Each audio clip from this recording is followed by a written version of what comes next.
Pecco Bagnaia, he's going to lead the field into the first corner. The KTMs are side by side on the run down to turn one as well. Martin's had a really good start as well. He's coming through up almost in the second place. He is going to be second as they go into turn two. He's up the inside of Brad Binder. Jorge Martin could not have scripted that much better. Bagnaia though has got the start he wanted. Clear tarmac ahead of him. Just what we want in the title. Decided to crash further back down the field, but this is stage set. This is game on. This is the showdown we wanted. The top two riders in the championship, first and second in this Grand Prix. Bezzecchi is the early four. Let's hope Marco's okay. Yeah, Pecco Bagnaia leads this race then, and you surely feel from his point of view the easiest and safest way for him to win the championship is to bolt at the front of the field, stretch this pack out as much as he can, and try and put as much space between that sixth place as he can.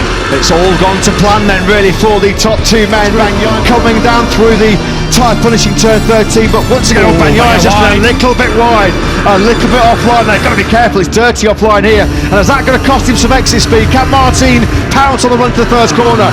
Well, that number one Ducati really does punch up that final corner, even with that pull line. Contact between the two of them. Martin runs off. That's Martin. He got sucked into the dirty air, didn't he, behind Bagnaia, and that could be it. That could be the World Championship over here. That was all about the slipstream. He got too close. Bagnaia had the exact same incident with the Gian Antonio in Qatar 7 days ago.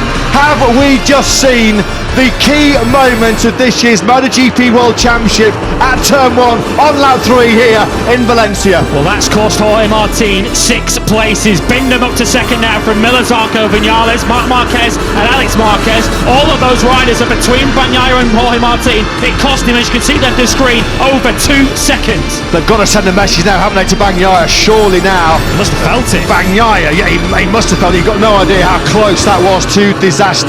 Martin has just got to regroup here, get the focus back. Look at Tardozzi's heart rate, it's going through the roof.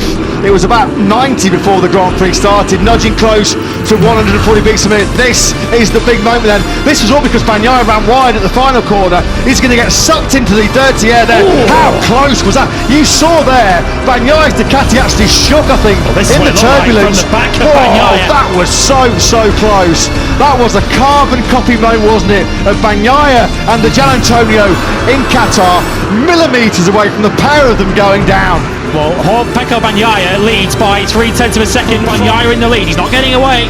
Bagnaia will be breathing a huge sigh of relief if he does win this championship and he sees a replay of that incident at turn 1. Binder now starting to build some relentless pressure on the world champion's rear tyre. That's the championship picture as it stands right now, as Martin working his way firmly back into contention here. On the inside of Maverick Vinales is going to try and tough it out. On the inside they go through turn 5, shaking his head. Maverick Vinales is out there fighting for Aprilia. He's paid the mega bucks by Aprilia to finish on the podium and win Grand Prix. He's not got a Vinales, run a little bit offline. The gap was clearly there. Vinales was going to take it. Zarco and Marquez leaning on each other coming through turn 14. This is certainly playing into the hands of the KTMs ahead of the Binder.